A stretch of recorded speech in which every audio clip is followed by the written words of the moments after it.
Baik, kemudian kita masuk kepada pertanyaan yang ketiga. Ya, redaksinya seperti ini. Sahkah berwudu dengan air yang mengandung kaporit? Ya. Ya, ini biasanya memang kalau di wilayah perkotaan ya, yang umumnya air itu didapati oleh para masyarakat ya di perumahan-perumahan ataupun misalnya di ya intinya biasanya di wilayah perkotaan yang dikirim ya atau yang didapat melalui proses penyulingan oleh pihak yang berwenang dari PDAM dan seterusnya.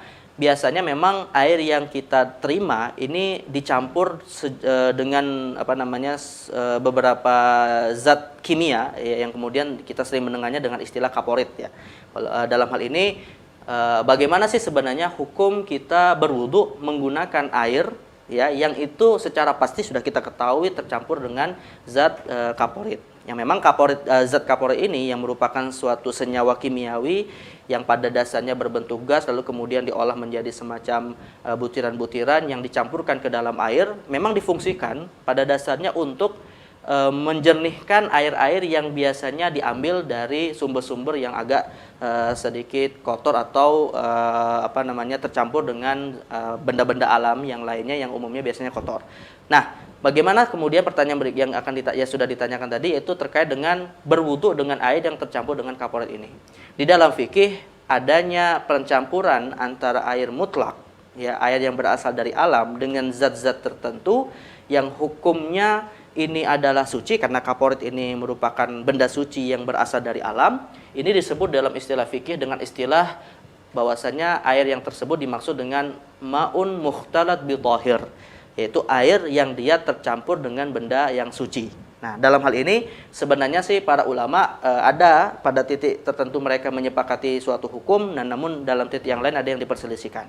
Terkait dengan air yang tercampur dengan benda suci ini, yaitu air mutlak tercampur dengan zat kaporit yang memang dihukumi suci karena berasal dari alam, maka jawabnya adalah para ulama membedakan.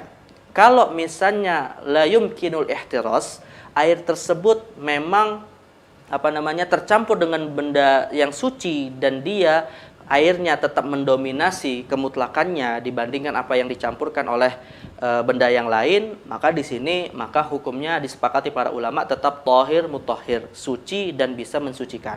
Artinya statusnya suci dan bisa dipakai untuk mengangkat hadas seperti berwudu. Nah, ini mereka dasarkan kepada perintah Nabi SAW untuk memandikan jenazah dengan ighsiluhu bima'in wasidrin, kata Nabi SAW. Mandikanlah jenazah tersebut dengan air yang tercampur dengan sidr, daun sidr.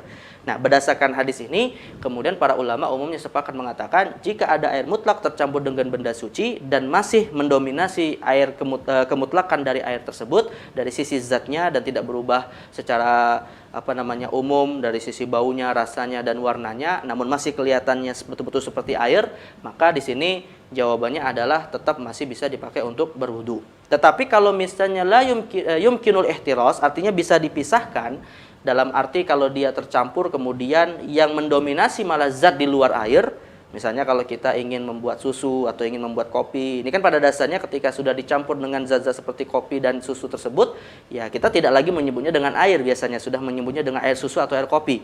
Nah, maka ini juga termasuk air yang tercampur juga. Tetapi secara hukumnya, para ulama mayoritas mereka berpendapat hukumnya adalah thahir, ghairu mutahhir. Dia hukumnya adalah suci tetapi tidak bisa mensucikan. Dalam arti dia hukumnya suci bisa kita manfaatkan dalam kebutuhan sehari-hari, tetapi tidak bisa digunakan untuk mengangkat hadas atau untuk membersihkan najis. Nah, dalam hal ini yang agak sedikit menyelisih adalah pendapat mazhab Hanafi, yang mana mereka berpendapat air yang tercampur dengan benda suci pada dasarnya juga kata mereka bisa dijadikan sebagai media untuk mensucikan benda najis ya. Tetapi dalam pendapat mayoritas ulama, mereka mengatakan dia adalah air suci tetapi tidak bisa dipakai untuk ritual ibadah seperti mengangkat hadas, berwudu, mandi janabah dan seterusnya. Nah, ini jadi intinya kembali kepada dua kaidah ini, maka air yang tercampur dengan kaporit kita lihat kalau misalnya yang masih mendominasi adalah airnya dan kaporit itu semacam media saja untuk membersihkan dan menjernihkan air, ya maka di sini tentu masih bisa dipakai untuk berwudu berdasarkan kaidah kesepakatan para ulama yang dia suci mensucikan selama tidak benda lain di luar air ini mendominasi status airnya tersebut. Ya, wallahu a'lam bishawab.